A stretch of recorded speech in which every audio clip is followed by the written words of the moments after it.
Yep. Recording in progress. Whoops. How about that? Okay, I'll call the March 19th Halfmoon Township Board of Supervisors meeting to order. I'll rise for the Pledge of Allegiance. I pledge allegiance to the flag of the United States of America and to the republic for which it stands, one nation, under God, indivisible, and with liberty and justice for all.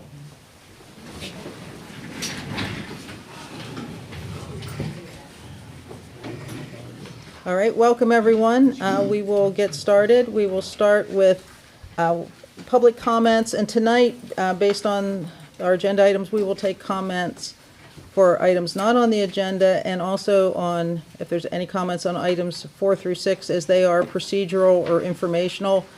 For items 7, 8, 9, and 10, we will have the public comments as part of the agenda item as usual, since they contain background information and a possible motion. So we will start with, I'll open the public comment session. Anybody who would like to, please come up to the table and state your name. Good evening, Cliff Neal, and I am representing Port Matilda EMS. No specific comments. I'd like to answer any questions if there are any from the board, and I also would like to remind people that our memberships are critical, are still at 20% roughly. If you could get more memberships in, that would be great. And a reminder that October 3rd, we have a major fundraiser coming up in the fall that's going to be a 5K walk run in Port Matilda area. So hopefully that will be a good attraction and it'll be a good money raiser for the EMS agency. Are there any questions from the Board of Supervisors? Yes, sir. I'd like to know why I received my subscription application in the mail today. It's March the 19th of 2026. This is a membership through 2026. Why is it taking until March for me to get my renewal subscription? I honestly don't have a good answer for you. I know your comments came out either a month or I think it was last month that you did not get one, and I passed that along to Jack. And Actually, that was in December. I don't know if they intentionally put you on a resend list to get you updated on that, but I don't have a good answer for that otherwise. Okay. All right. Thank you. Sure. Any other questions from anybody? Oh, the other thing is we still need volunteer and paid EMTs, and our wheelchair van is actually building up, thank goodness, for a pretty good service, and we can certainly use volunteer drivers. There's not a lot of requirement for volunteer drivers other than, I think it's CPR training and a valid Pennsylvania driver's license is always helpful. So beyond that, if we have anybody out there that's interested in volunteering, that would be very welcomed as well. That's it for me. Thank you. Oh, this feels low. Hi, my name is Virginia Squire, and I live on Loveville Road. I have volunteered to organize the Clearwater Cleanup Day, which is April 18th. And anybody who's interested in volunteering could contact Amy at the office, and she'll relay information to me. Also, I'm working on the welcome to new residents of Halfmoon Township, and I just want to say again, if there are any local businesses operating the township that would like to be included in a welcome brochure, please contact Amy. Can I? Thank you. And she'll relay the message, the information to me. So, are there any questions? Okay, thanks.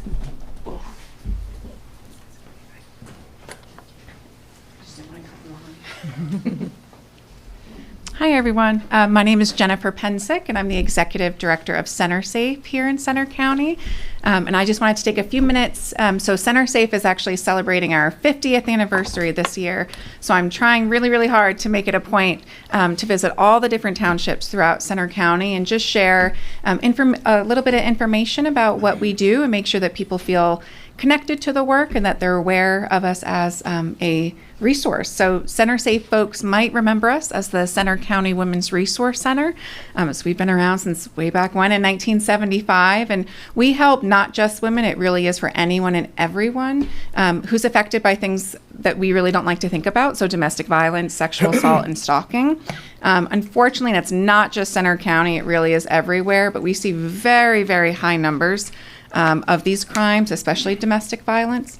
So it's really important just to know that there is a confidential resource. It's no cost to anyone who uses us as a resource, and we're more than happy to do everything from trainings and outreach and education to all the different services, so counseling and support groups. And we're the ones who get called out to the hospitals at 2 a.m. or whatever time it is if someone unfortunately has been assaulted, because we just want to help as many people as possible. So I wanted to start kind of my tour of the townships with Halfmoon Township. And again, I have resources. I'm happy to answer any questions about Center Safe, but again, just want to make sure that people feel connected, especially with our 50th anniversary. Any questions for me? Other than the idea of getting the word out, what ideas do you have for how the township can support Center Safe? Oh, there's lots of ways. Well, we are always in need of volunteers and very much adore and love our volunteers. So for our volunteers, you go through the volunteer class and then you can actually handle hotline calls. You can help at community events. And, a lot of our kind of sister centers across the state, they have no volunteers, so their staff are handling their hotlines 24/7. So it's everything from volunteering to honestly just sharing the word, talking with your neighbors, talking with folks about these, challenging topics. There's lots of different events that we do, so kind of showing up to those. Of course, if people want to financially support Center Safe in any amounts, you'll never hear me be too shy about that, so more than happy to talk with folks about that. But I think with lots of these crimes, the more that they're kind of kept in the shadows, in the dark, and we don't talk about it, that's when people who cause the harm tend to win. So I think the biggest thing to do to help is just help shine the light on it in, whatever ways people are comfortable. Is there something that Amy might be able to post to our folks by email or what have you? Sure. Yeah. I'd be happy to Facebook. send info. All right, Thank you. sure.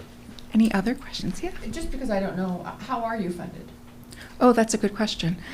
So we are funded, our annual budget is about 2.5 million or so, which sounds like a lot, but we also support more than 900 domestic violence survivors a year, probably another 200 or so sexual assault survivors every year, another 200 or so folks needing shelter, and then another 1,200 to 1,500 calls to our hotline.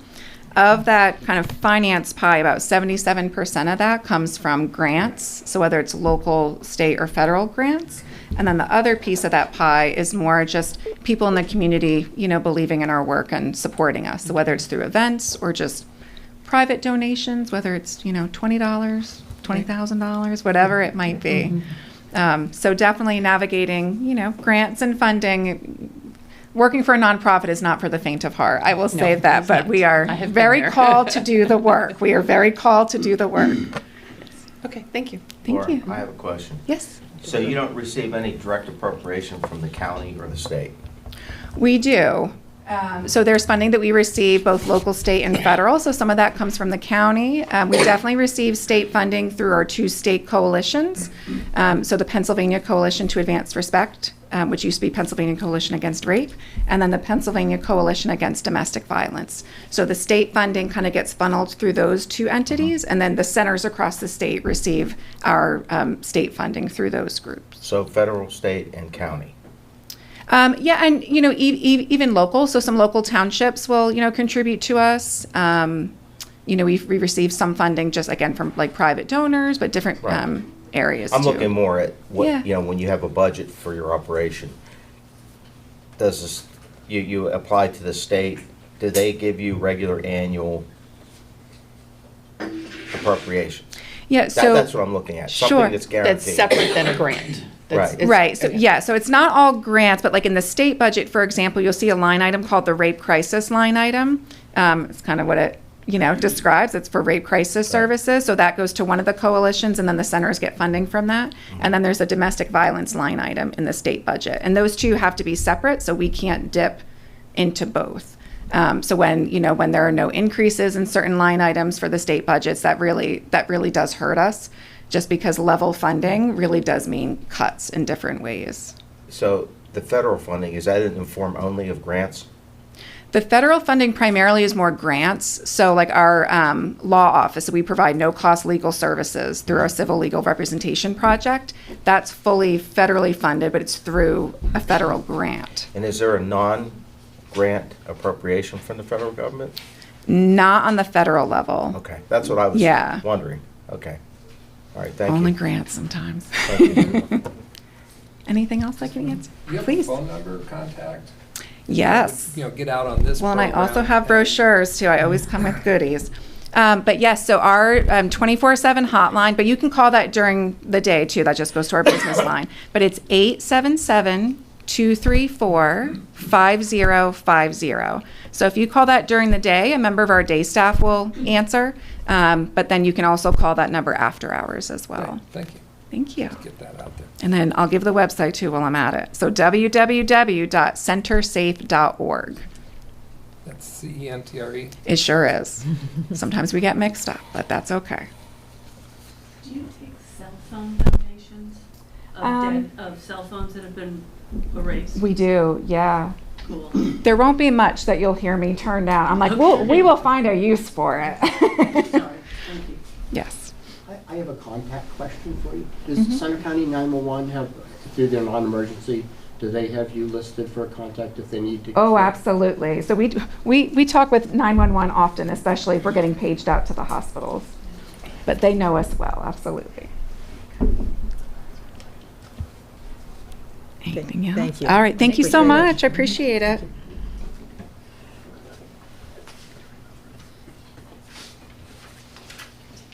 Okay. Anyone else?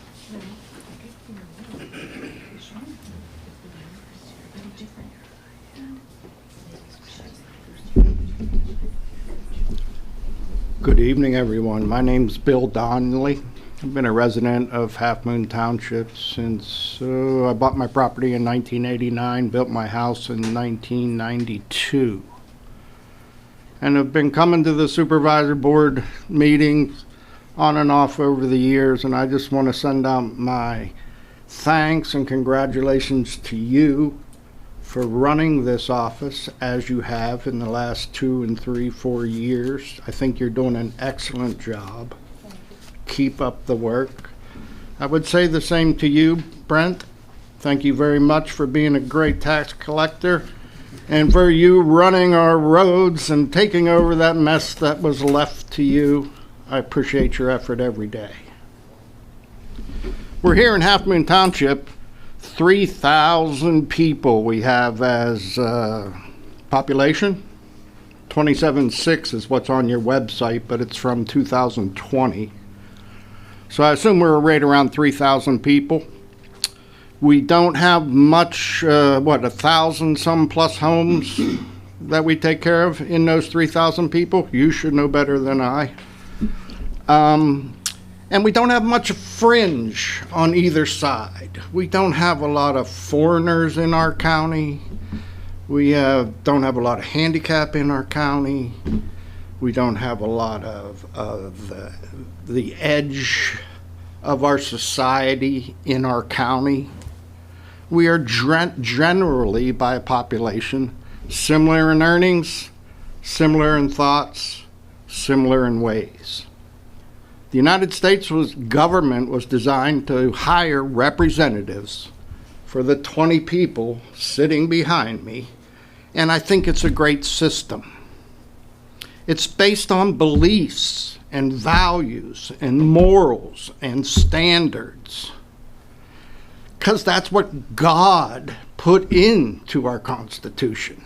That's why moments ago we said the Pledge of Allegiance.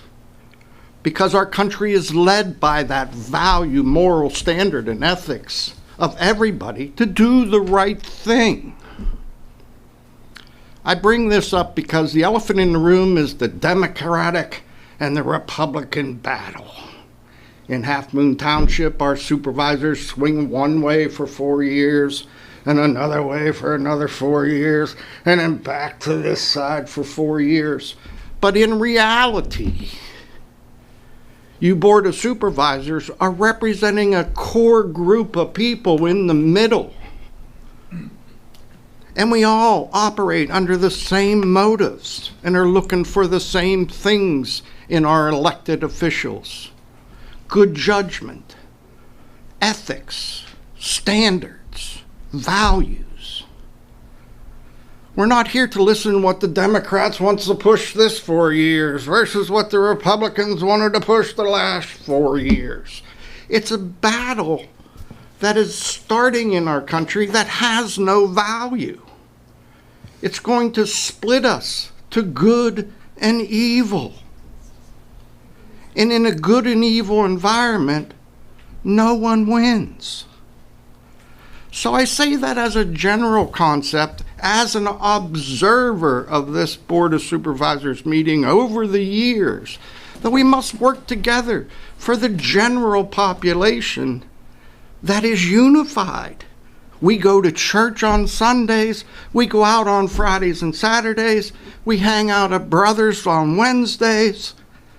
We don't create a lot of problems in Halfmoon Township, and we don't have those fringe people on the outside edges of a quantity that we have to be focused on. So I just wanted to make that statement from a very conservative Republican that it's that battle that we fight that is being pushed from Penn State University into the hinterlands of our communities through the Center County Council of Governments. And what Penn State wants to do is not what we, the people in Halfmoon Township, are looking to live by. Now, we have a very important item on the agenda, the Port Matilda Hotel, or the Port Matilda Fire Company. The EMS gentleman just spoke from behind. Two extremely good services that I think municipalities ought to focus on and take care of. There are other issues. Are we looking to add a what we call township manager here in the long run? We've had two in the past. High salaried people, $150,000 some dollars plus. Do we need that? Or we can pay a good resident who's doing a good job some of that money and share it with the others. I have one last complaint. And I'm sorry it comes off that way, but I just want to be honest with you. There are 8 of you sitting at these big tables. There are 2 CNET people sitting back there in comfy chairs with tremendous amount of space.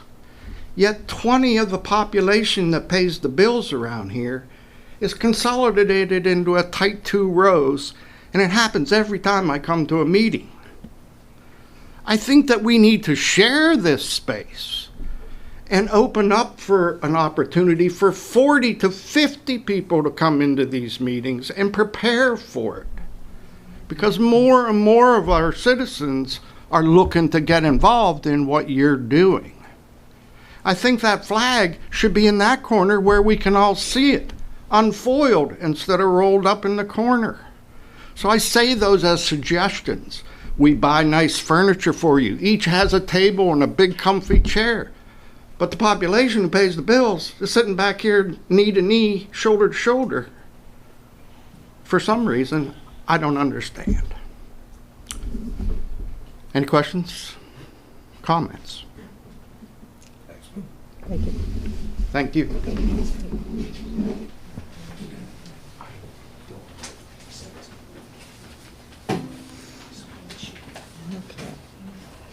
Any further comments?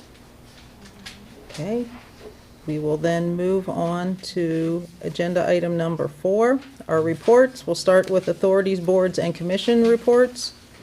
The Open Space Preservation Board report is I don't really have anything to add than what was included in the agenda. We met with Dave Probolka, who's working on the strategic planning, and he obtained issues, concerns, and topics from the Open Space Board to be included with the supervisor planning session for the strategy, and we talked about moving forward, looking at the next meeting with focus and strategy for 2026. And our ordinances are still in the process of being updated. We're in the final stage. So that's what we had for open space. And then we had the planning commission. Amy, Planning maybe? Commission met with Dave Probolka as well and discussed some of the concerns that will be coming back to. Back to the board. Okay, thank you. Executive committee, there's been a change from what's been in my report, is that the Meeks Lane Act 537 special study that was going to be on the March 23rd General Forum agenda has now been moved to the April General Forum agenda, so there will not be that discussion or unit vote this coming Monday. And that was basically due to an issue with the public comment notices not including a list of alternatives evaluated in the special study. So they're going to reissue public notices for the meeting that includes what they need to include as required by the state. Okay. And let's see, public safety. I'm sorry, don't want to skip that. Finance. Anything? Nothing more to add, that I have in my report. Okay, public safety was canceled. Do we have anything on climate action and sustainability? No, okay. Land use and community infrastructure, anything additional than what was in your report? Other Or than just to summary. make a quick comment that, we met with CAS group as well, and it was discussed we just discussed the benefits of combining the two committees. CAS committee has kind of gotten themselves up to date, and a lot of the work is. Can you explain what that committee is, Bruce, what CAS stands It's Lauren? Sorry. It's the Climate Sustainable Okay. Action Committee. Okay. And the Lucy's the Land Use Committee. And it was pretty much agreed upon that the benefit would be to combine the two committees, would save some staff time and finances, resources, and would still provide for an overview of regional development and their impacts. It would eliminate one member from each community on the board because we'd only have one voting member once this is solidified. And on the link, it shows a new list of duties and responsibilities that will be maintained throughout these meetings. Thank you. CCMPO Coordinating Committee? Yeah, I'm the representative on both the coordinating and the technical committees. This is the Center County Metropolitan Planning Organization. One thing I've noticed now is that there's a lot of redundancy between these two groups, and they themselves admit that. In fact, that's an action item this year to try to see where they can do a little bit of consolidating and such. This comes from the fact that you have the same people attending these meetings and reporting out on basically the same projects. So, at any rate, we're going to see if that doesn't get consolidated better. These meetings, by the way, there's 5 of each during the course of the year. There were no meetings this month. The next will be 2 meetings next month. And the report I'm giving you tonight was the meeting that was the end of February. The reorganization occurred here with re-election of Eric Bernier as chair, Mark Higgins as vice chair for this current year. There was a presentation by Todd Horsley, who is CATA's executive director, gave a good update of the activities and projections. The theme the past 3 years has been simplify and improve and moving forward. They're going to continue with that theme with continued emphasis on expanding CATA Go, especially to improve the service areas where there's no current bus service. CATA has been recognized as the most efficient transit system in Pennsylvania this past year, which is also a good achievement for them. They're considering van transport to the area for workers outside of the region. For instance, if there were factory workers in Altoona that were going to come to one of our factories like Restec or something here. They would consider setting up the van service for that. Another report by Eric Murniak of PennDOT on the State College Area Connector Project. Basically the same information as in the previous meeting. Really what it comes down to is the draft environmental impact statement is in progress right now. It'll be released for public comment in the May timeframe. Center County Transportation Improvement Plan was updated by Jim Saylor, Greg Kausch. Again, similar to the information I already provided last meeting. Full draft study of this plan will be complete for the meeting in April for comment. The 26th Center County MPO Committee Work Plan updated by Jim and Greg also. This is really acronym rich and I'm getting up to speed on it. Updated annually, the plan will result in suggested focus projects for the technical committee to then consider. They'll also be greatly involved in the realignment of the two committees coming together. Marcella Hoffman gave the project committee updates. This has a lot to do with the grants and such. You can see all the detail there in my report. We did take a vote. The revision to the plan to approve, as a revision to the plan to approve $360,000 for the initial engineering study for the Route 322 eastbound truck pull-off that'll be at the top of Port Mountain. Noticeable announcements.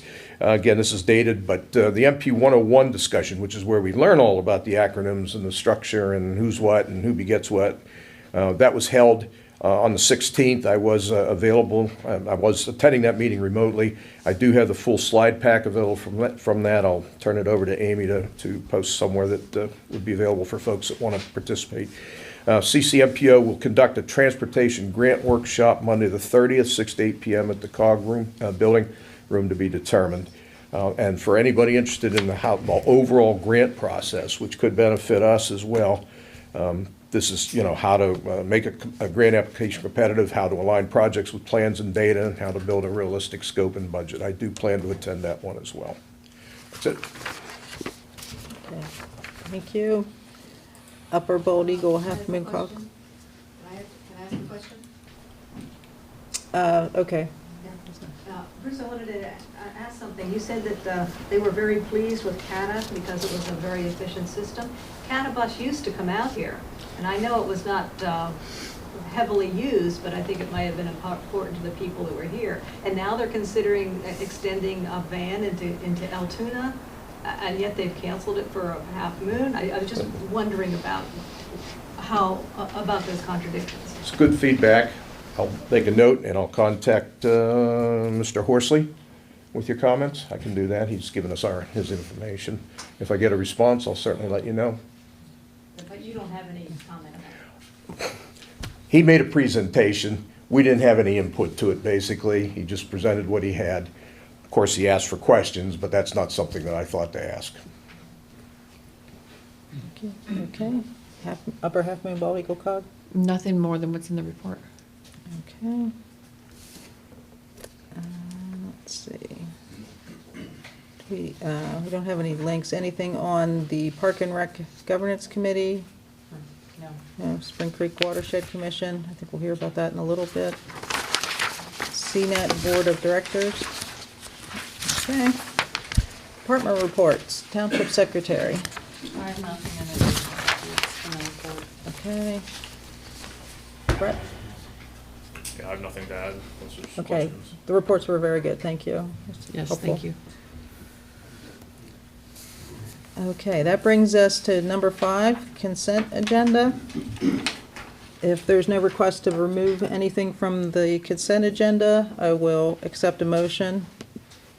I move to accept the consent agenda as presented. Second. Okay, all those in favor, please say aye. Aye. Any opposed? Okay, thank you. Number 6, Spring Creek Watershed Commission discussion. And I see Kevin Abbey's here, but you don't look like Kevin Abbey.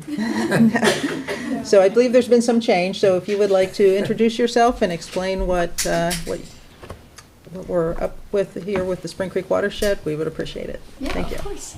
I am in fact not Kevin Abbey. I am Elise Johnson. I'm the watershed coordinator with the Spring Creek Watershed Commission, and I also grew up, spent a large part of my childhood on Tow Hill Road, next door to Patty. So this is also my hometown.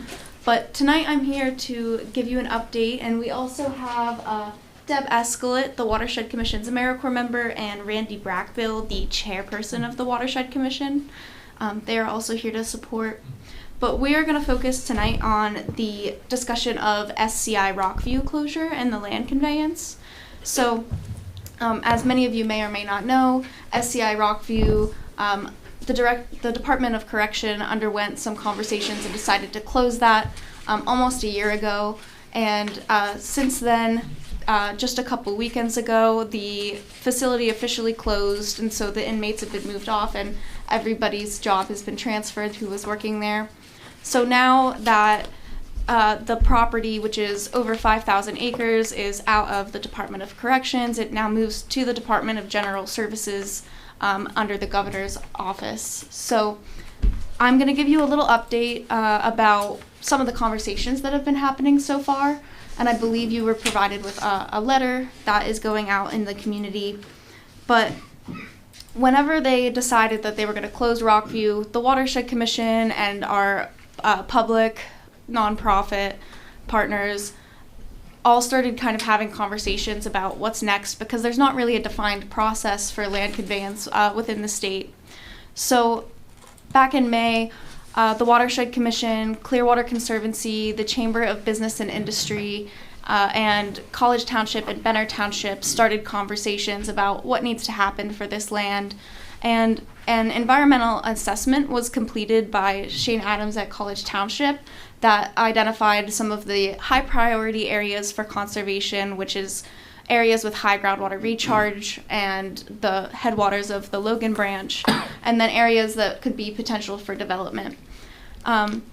Moving forward, we definitely want to make sure that what happens with the land is in the best interest of Spring Creek and our famous fishery.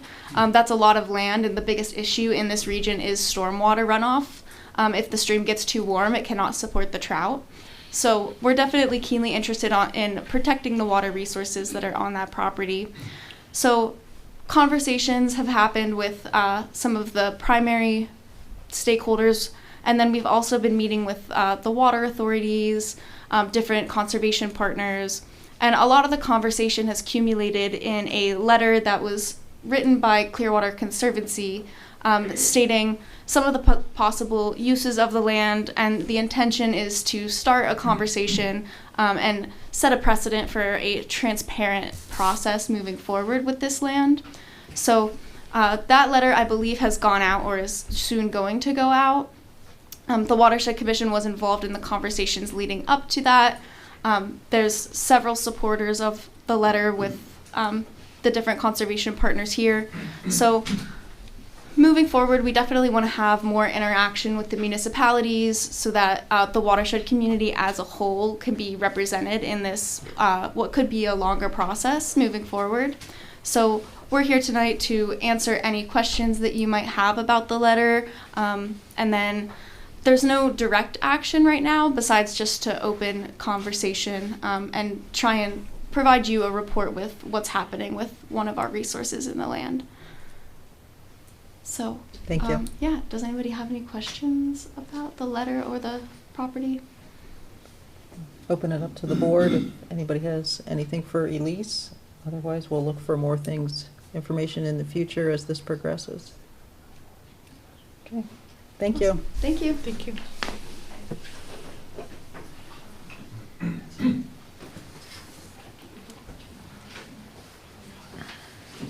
Okay. Then we are at number 7, Center Region Building and Housing Code Board appointments. Amy, anything to add? I do not have anything to add. Thank you. Okay, then I will ask for a motion and a second in order to start discussion. Okay, I'll make a recommended motion that the Board of Supervisors appoint Douglas Workman, J. Michael Leakey, and Jonathan Pino for a 3-year term to end March 31st, 2029.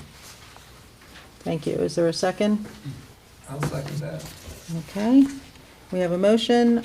I will open for any public comments on this item. Okay, seeing none, I will, let's see, Ron, you made the motion. We'll go through and see if there's any comments. No? I know these guys, so. Okay, so you're good. Yeah. I Lauren, have nothing Bruce? to add. Okay. Tammy? No, nothing to add. All right. That being said, then we will call the question. All those in favor, please say aye. Aye. Any opposed, please say no. Okay, thank you. Motion passes. Okay.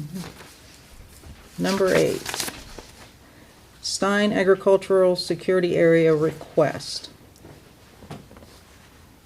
Amy, anything to add on I don't this? have anything to add, Patty. So this request was initially made to the Open Space Board, correct? Correct. And then the Open Space Board discussed it and felt that there was not a reason to reopen and go through the expense at this point in time. But in order, since there was an official request made by the public, we can make a recommendation, but this board needs to approve that denial. Okay, I'm not following what, They're requesting that we open the ag security area to allow the property into our ag security. If you recall, we just did that. just did the ag security area. We just Really? added. Twice. Twice, yeah. So at this time, the Open Space Board was recommending waiting till other property owners either approach or interested, so we have more than one property that we're spending the money to open the ag security area. Okay, I understand what, okay, so this was just done recently. It was- And so do you anticipate other properties wanting to go into the agricultural security area in the future? It's possible, yes. Okay. Do we have like any kind of timeline on when these people can be reconsidered? In other words, what if nobody else wants in there? But I think, isn't this saying that they have a parcel that they would like to have in there that is, I'm assuming is valuable property?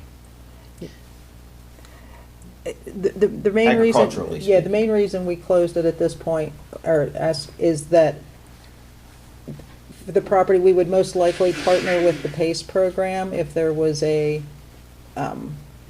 preservation request on this, and they already processed their applications for the year, and they won't be looking at them again until the end of the year. So we figured just in case anybody else wants to come in, we could at least wait till the October, November timeframe to do this one. Oh, okay, so it could be reconsidered. Yes, Could be it most reconsidered. likely Yeah. will be.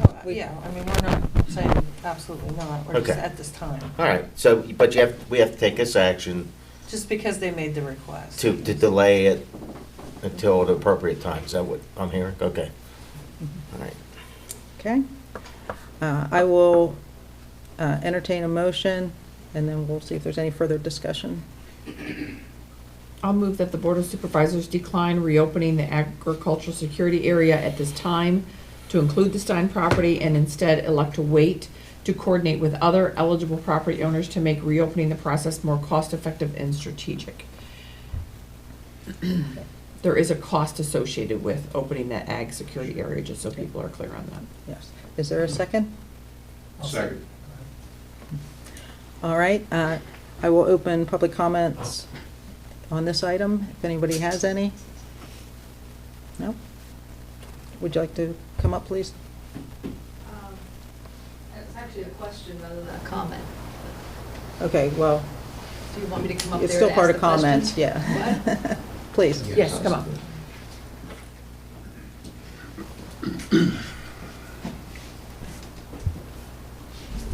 I'm Donna Hughes, I live on Marengo Road, and I just had a question, that if you decline opening the area now, is that going to delay them being able to take other actions with the land? Not that we're aware of. Okay. All right. And any comments by the board? The only thing that I'd like to add is the reason that the request is being made is to apply for the PACE, the county PACE program, to be considered for a permanent easement, preservation easement, you have to have your property in that, that security, ag security program. And so that's why the request was made, was to get into the ag security, so then they could be further down the line included in the PACE's program. So it does delay them from doing something else with the property. Not necessarily. I mean, it'll delay them getting on the list No, it won't No. delay anything because they won't be looking at their list again until the end of to the the year. end of the year. They've already ranked them for the coming year. And, yeah. They didn't apply in time for this year's evaluation, so. Right. Does that mean then you would reconsider opening this up next year? Probably at the end of this year. Yeah, right, we're not opposed to this property going into the ag security area. We're just simply opposed to it at this time because of the cost associated with it. We recently had it open, and this property did not go into that at that time. But, so we've already, put forth a cost previously when the ag security area was open. So to reopen it again for one property is not very cost effective for the township. So if we wait a little bit, perhaps there might be more properties that come along between now and then that may be interested in going into the ag security area. It makes it more cost effective if we can open it up for more than one property. Delay it maybe 1 year. Maybe 6 months. It all depends on what properties come up. I don't know. It depends on what other properties come up. But, we're not trying to delay it that they can't get into the PACE program. But right now there is plenty of time for us to delay it without jeopardizing their PACE program, because the PACE program's already been selected for the year anyhow. Okay, let's not go back and, okay. Anything else by the board? Okay. I will call the question. All those in favor, please say yes. Aye. Or aye, sorry. All those opposed, please say no. Okay, thank you. Motion passed. And we are now on item number 9, the United Baseball Maintenance Request. And let's see, we have a narrative on that. Is that up? Yes. Anything to add by any of the staff? Not necessarily. I guess I'll express my concerns about having a third party come in and do any type of chemical application.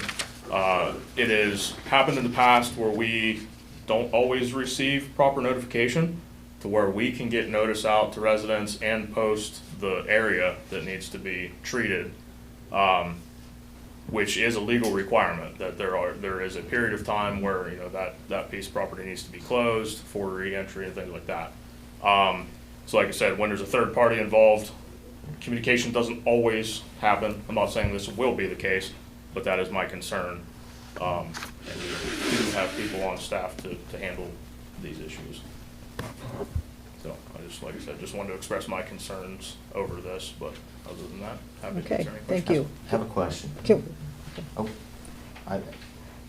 You can we have if this is if it leads in, it'll probably lead into discussion, so let's have a you want a motion motion and second, first? please. I was I had a concern or a question about the motion. Okay, That is, I assume that the motion includes your concerns that the property maintenance, or the attached maintenance schedule, and include, or the maintenance schedule that you have included here, that's attached. Does that address that concern that you had just? Yes, so, Okay. yeah, with this motion, this would make sure that everything is handled in-house by Okay. our staff member, where he can make sure that all the rules are followed, make sure we get the proper postings out, things like that, as well as we also have the opportunity to monitor what it is used to make sure there's not an overusage, because, our goal is to make sure that chemicals are applied as little as possible, where we, try to use mechanical means to make sure that we take care of grass and weeds and things. Okay, my other yeah. question would be this then. Should we not have a a certified applicator in the township. We do currently, right? Right. Let's say we'd have to hire somebody. Would that inhibit our ability to hire somebody in the future? I mean, it would be under your control anyhow. So I guess I'll answer that with, if we did not have this person on staff, then that would be on me to go get those certifications. So. Or hire somebody. Right. Okay. All right, thank Okay. you. Would you like to make the motion? Yeah, I can. I mean, the Board of Supervisors move that staff should handle weed control per the attached maintenance schedule and include the maintenance schedule in the park ordinance. Thank you. Is there a second? I'll second. Okay. Any further discussion? Any discussion from the, or I'm sorry, any comments from the public? What's the chemical? What are the I'm sorry, can you chemicals? come up to Becky Brooks. What's the chemicals that they're using? Are they toxic? Are they going into the stream or? So I am not the one that applies them, so Mm-hmm. I'm sorry, I can't exactly answer your question. I do believe it's a glyphosate type of chemical for weed control. But like I said, I have someone I refer to with that. So before we actually approve this, shouldn't No, we? this is, we've been doing this. This is figuring out how to handle a request from United Baseball to do their own. Okay. So, It just doesn't make any sense not to know what it is. yeah. Mine. All right. Any further discussion by the board? Sure. In answer to your question, we would have to maintain the material safety data sheet for all products that are being used, and that would be publicly available information. So we can certainly furnish you that information upon request if you'd like. The one question I did have here, though, there isn't really a schedule here. We have a memo stating how we maintain the parks, and it does say grass is mowed weekly during the growing season, but in terms of the actual weed portion of this, there's no real schedule for it. In order to satisfy the request from the ball group, is there a better way to answer that for them? In other words, we'll trim the weeds every time we cut the grass and where necessary. You know what I'm leading up to here. Right. I'm just thinking this is a little unclear in terms of a schedule, and maybe that, if we could clarify that a little better, it might help our answer to the ball people. Yeah, and I think we were looking for something for this year, and then we're gonna try to bake some more things into the park ordinance that's coming. Is it? Yeah, so, I mean, my goal is to really, include this in the park ordinance to where we do have more of a policy set in place of, these are the types of things we handle. Because the other conversation really is, there's a certain level of service that we keep the parks open to residents. Then there's maybe more service or more requests come from certain organizations that want to use and rent facilities. So, my opinion is that the discussion really needs to happen with the setting board at that point of what level do you want your public works to go out and maintain these parks. And so I would like to work that more into our plan as we move forward. Because that gives me a point to where I can make sure that level of standard is met versus just my opinion at this point. Okay. Anything further by the board?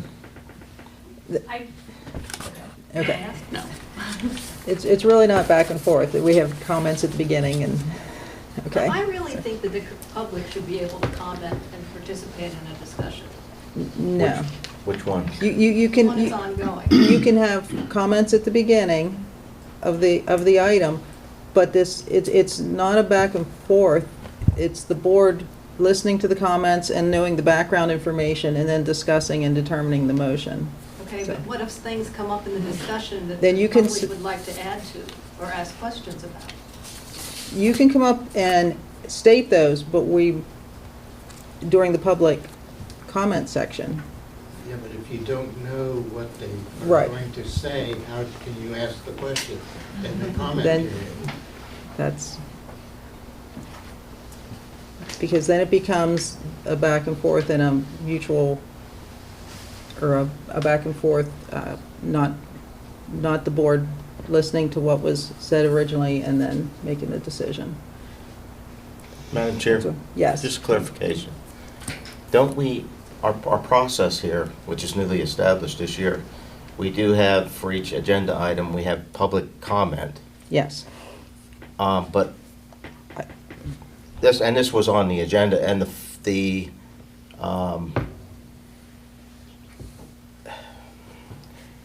One thing we can do Well, on this is we could, what I've seen done or heard, an option is to have public comment at the end, and then those questions can be stated after we've discussed. I was just going to say the plan, the attached maintenance schedule, okay, that was attached. To be honest, I didn't read it. Okay, I assumed that it was something that had, you'd already figured out. But I think the problem here is that this has been brought up in our meeting, and we start talking about weed control, and that involves chemicals, and people want to know more about it. So is that something that they should inquire with the township, that at the next meeting we clarify and explain what that means? What we're using is probably what every other municipality, city, any entity uses, county, whatever. And I don't think this stuff's any different.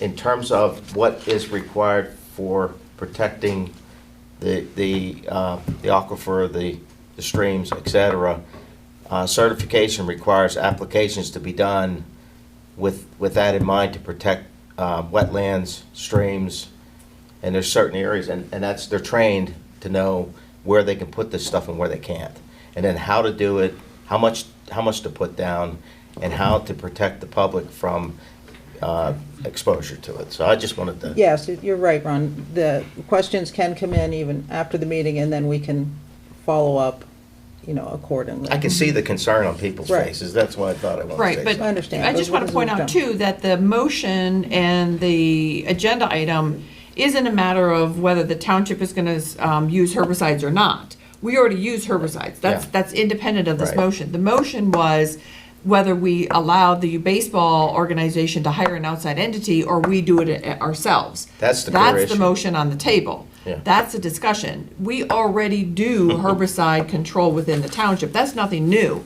Right. And, so if that's a question, that question should be independent of this agenda item, quite frankly.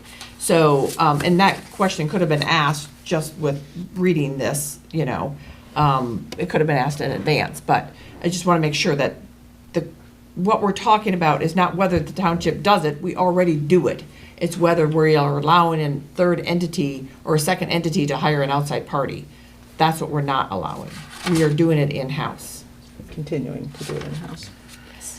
Okay. Okay.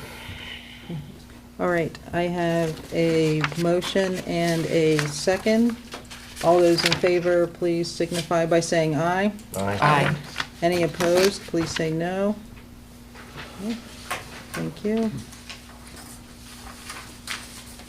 All right. Number 10, Port Matilda Fire Company funding formula.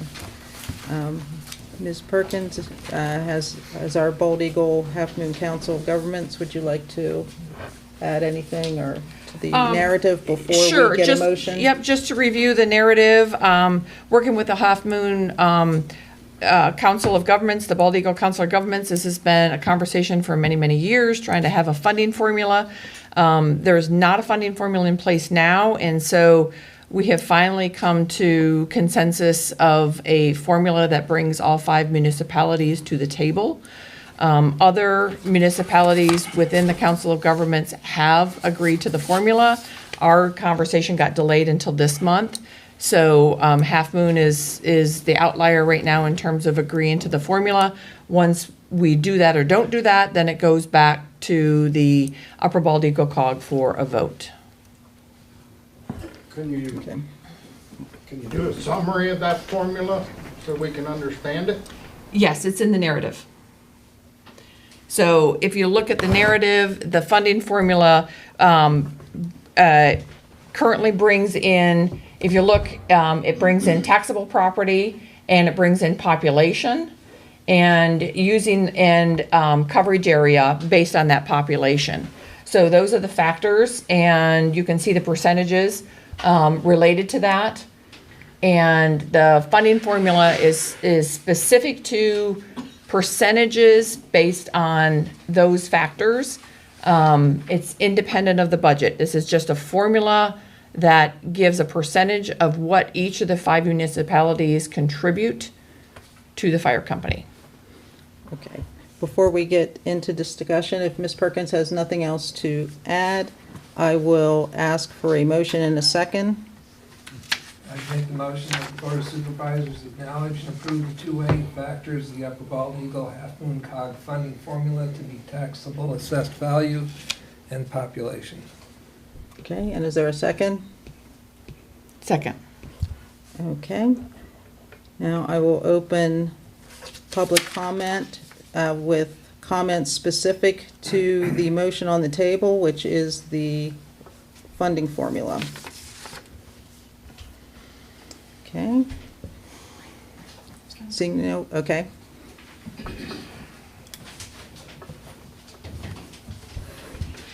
So my name is Michelle Schellberg, and I'm just wondering, I was at that COG meeting, so what I heard some of the other townships say was that they approved of the formula, but not of the budget. So my concern is that we have a formula that applies to, if we apply it now is one thing, but then come 6 months or when the fire department comes up with their new budget, are we held to the 49.3%?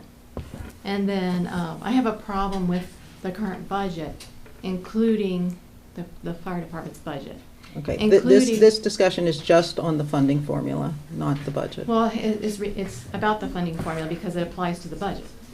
So part of the budget includes accidents that happen on a state highway, State 99.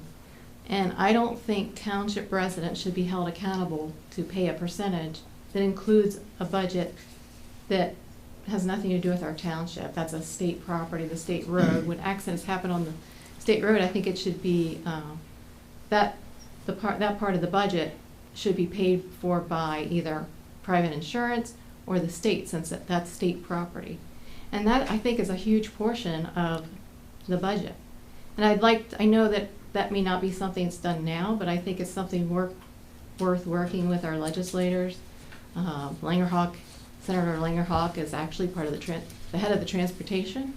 And I've talked with him about this, and they're actually interested in working with volunteer fire departments to come up with some sort of funding formula for incidents that happen on state highways. So I would like to just mention that and have you take that in consideration when you come up with a percentage. It sounds great, except for it's on a budget that maybe we don't agree with. So, Correct. Thank you. Appreciate that.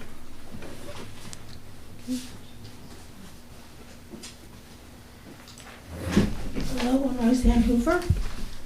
Looking through the numbers and the comparisons from this side of the mountain to the other side of the mountain, we are very inflated. I think of some of the houses on this side of the mountain are appraised.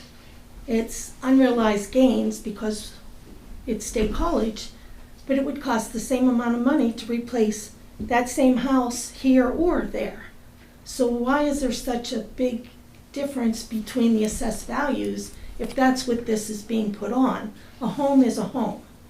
And I was just wondering, for those of you supporting this formula, how you can make that seem fair for us in Halfmoon Township.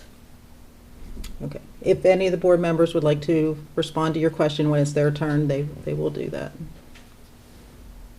You're just making comments and questions, and we will respond accordingly during our comment period.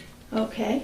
And I was wondering, if we're providing almost half, what if we agreed to match whatever the other side of the mountain was willing to pay. If they were all throwing in 50 grand, we would throw in 50 grand to match, to make that 50% fair. And the unrealized gains on the house is assessed. Being part of the formula is crazy. And our millage over here is like 70K, and theirs over there are between like 40 and down to like $10,000. So I don't understand how numbers can be compared back and forth and be fair when we're footing half the bill. Okay, thank you. Those are my comments.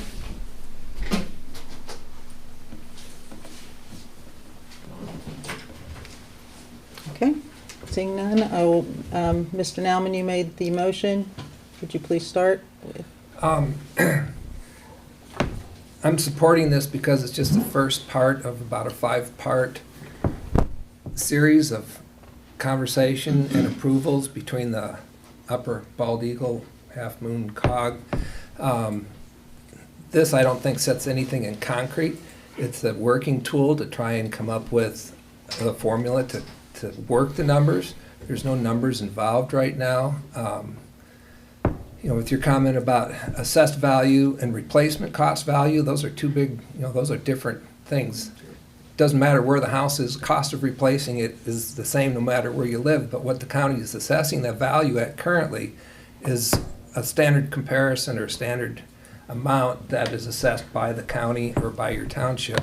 And that has always been kind of a mill leverage, and it's been a way of providing a fair assessment across the board for everybody's properties to collect taxes from.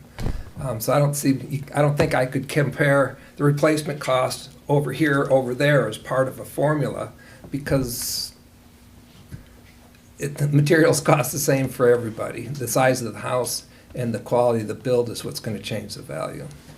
And so I'm in favor because I want to see this working council keep working towards coming up with a solution to this formula and come up with some parity between all the 5 communities that are involved. And personally, I don't see that there's an option of watching the fire company go in default. I'm doing some other studies on my own with insurance and things like that. I won't go into that today, but when I get those information back from my insurance agent, I'll be happy to share those with everybody. But I think we need to continue supporting our fire company, and we can't live without them. We can't afford to build a new one. And so this is, Tammy's been working really hard, I think, in keeping that information flowing through the COG and trying to keep a cohesion of all the members over there. And from the meetings I've experienced, to have everybody come back and say that they at least agree to the formula currently is a milestone, in my opinion. But it doesn't set numbers to anything. The numbers would be based on an approved budget that the COG has the opportunity to review and make suggestions to the fire company as to what's acceptable, what's not. So that's my opinion. Thank you. Mr. Helms? Right up front, let me assure everyone that I am fully in support of maintaining viable emergency services for our community. Indeed, as supervisors, it's our legal and moral obligation to do so. Furthermore, I believe our first responders should not have to spend significant amounts of time supporting their own causes. They should be focused on the training and other activities necessary to ensure complete and competent turnout when they're called upon. Our Upper Bald Eagle Halfmoon COG has struggled for years to determine the appropriate support percentage for each of the 5 municipalities in the fire company service area. A big step forward occurred last spring when the COG brought in PSATs. That's the Pennsylvania State Association of Township Supervisors, a 100-year-old organization that gives us a ton of resources and which has been, they've got a lot of experience in this area. The COG brought in PSATs to help provide a funding formula. PSATs has the extensive experience, as I mentioned. I was not part of that experience, but the results are clear. We were presented with a plan that considered 3 factors across the service area: assessed property value, population, and call volume. One factor that is not part of the formula is ability to pay. all the entities must share equally in their formula-weighted obligations to provide fire company services in the coverage area. For municipalities that cannot rise to the appropriate level of financial responsibility, there are remedies available. One of those should not be for Halfmoon Township to subsidize their shortcomings. In the January COG meeting, we heard that Port Matilda Borough and Houston Township had approved a modified plan as attached to the agenda tonight, the one that was up top there. That plan, by manipulating one of the weighting factors and by eliminating another, shifts a higher amount of the funding obligation to the taxpayers of Halfmoon Township.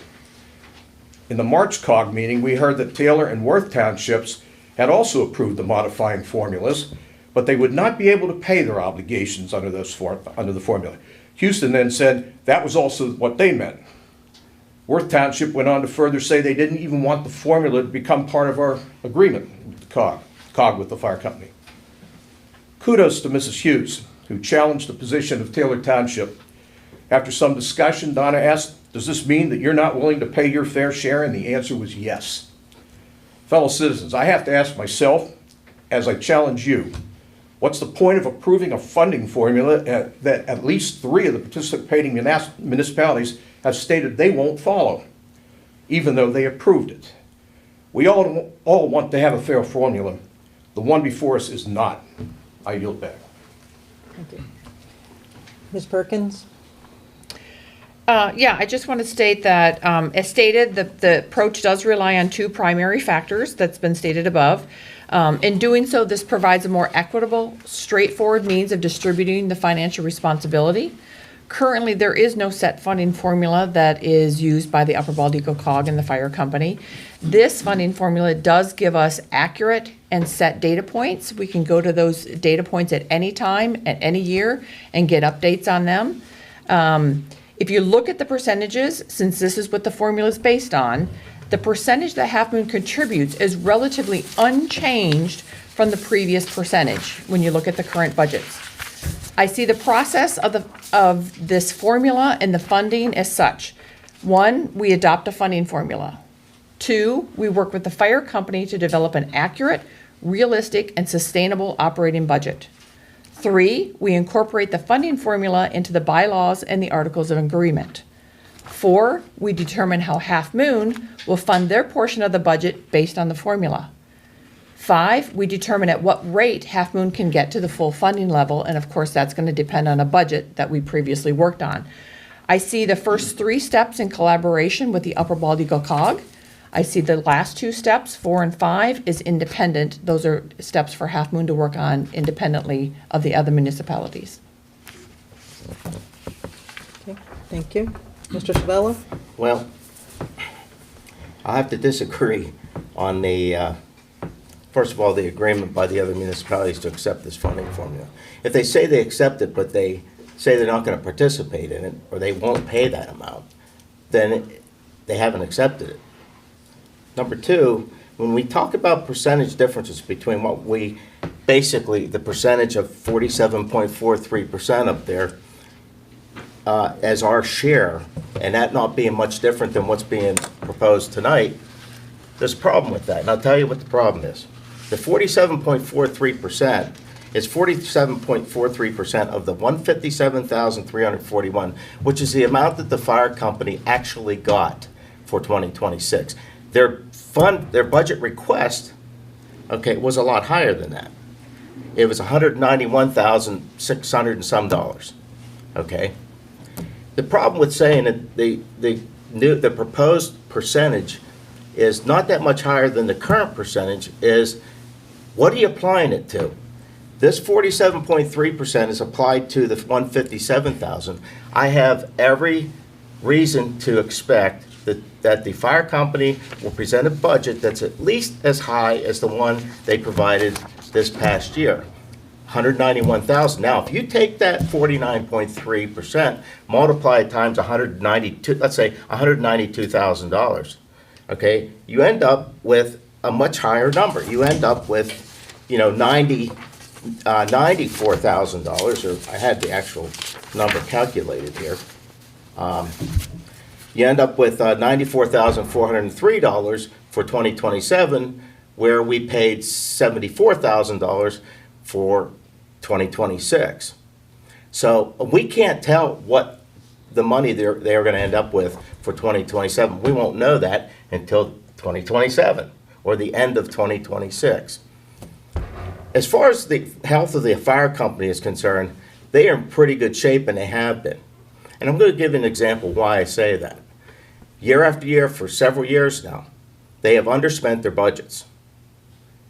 So they get money, they spend less than they got, they come back with an increased request for more money than they requested the previous year.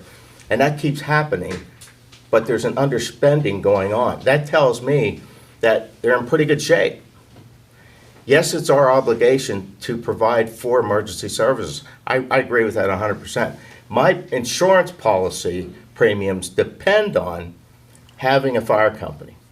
Whether if my house catches on fire, God forbid, or any of our houses catches on fire, God forbid, or there's an accident on the highway, or whatever the case may be, we need to have those fire companies and all of our emergency services respond. And they don't just respond to our area. They don't just wait until there's something in their coverage area. They're often responding to other areas. So it's very important, and they're all volunteers too. So don't think that I don't appreciate that fact. These people go out and they respond to fires. They respond to accidents, and they respond to medical emergencies. All those things happen. We've all seen it. So I think it's a vital, essential service, and I want to make sure that they always have enough money, okay, to do the work that they do, okay. But there's a management aspect of all this too. You have to look at how money is spent, how equipment is used, and there's a whole big bunch of management that has to occur here. My only problem with this percentage is it's not being applied. It's implied that there's not much of a difference between those two percentages, when in fact there is a lot of difference. Now, if the Port Matilda Fire Company comes to us next year asking for $160,000, let's say a 3% increase or some reasonable increase over what they were given this past year for 2026, I have no problem with that. Okay, but that's not what's going to happen. That's never what's happened. Not in the years I've been a supervisor. Now, one thing, we talk about these funding formulas. PSATS is an organization made up of all the townships in the state. They are an advisory group. They have a legal advisory, legal people. They have technical people for emergency management, for emergency services. They have all those things. They provide, we pay them. We have a membership with them. We pay them to give us advice. They came here last year and did that. Okay, and the narrative in this agenda item stated that somehow that's obsolete, that no longer applies. Well, that just happened last year. So how's it obsolete? I say there's some, it may not be perfect. And like you said, Patty, to me that, there's no perfect formula. You're right. But just considering assessed values and population without considering actual response, which is what we pay for, is not being fair either. It skews the results. It makes us have a disparity in what the Halfmoon Township taxpayers have to pay. I have a problem with that. Why not just scrap the whole thing? Because the townships over here, you know what they do? The other municipalities, they add a certain percentage to the amount that they gave them the previous year. That's what they do. Why don't we do the same thing?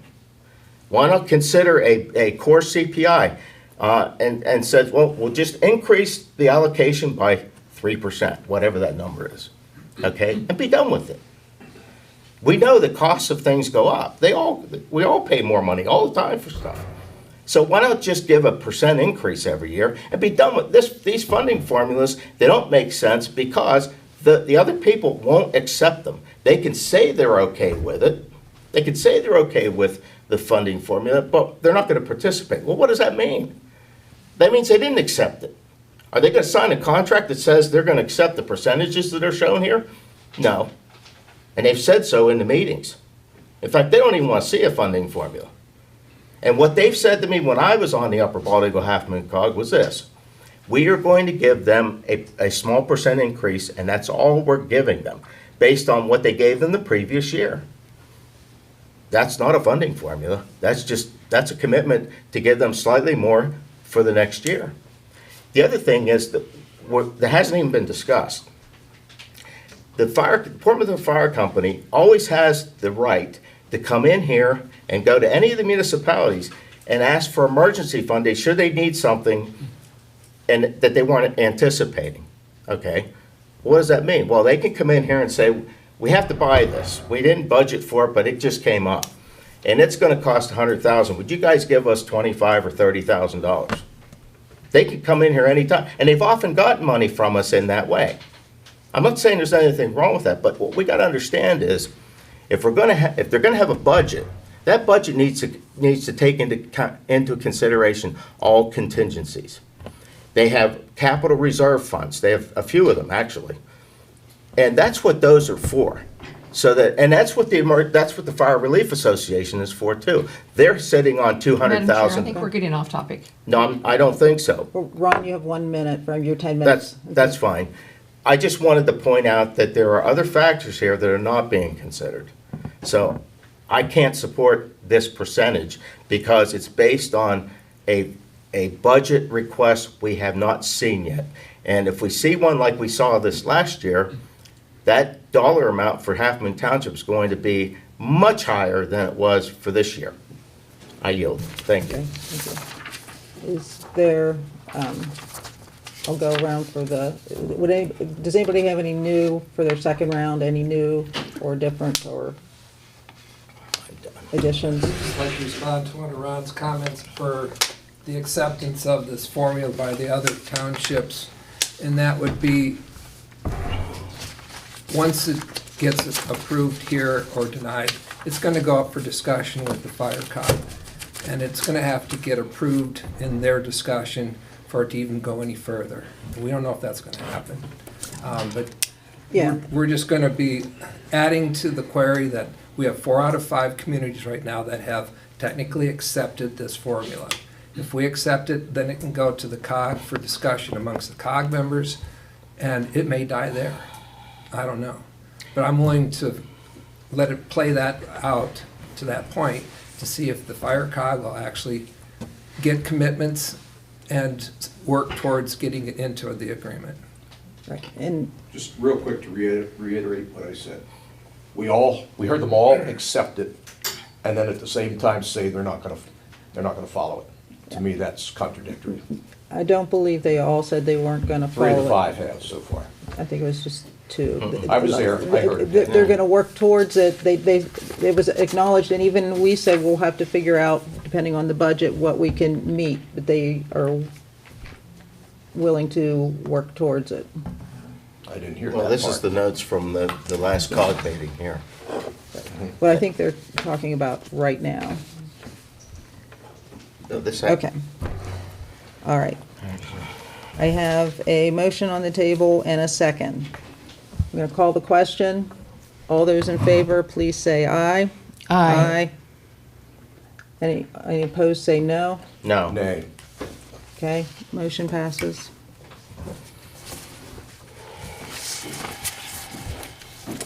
Okay, Can I make a comment, just real quick? sure. For the good of the order.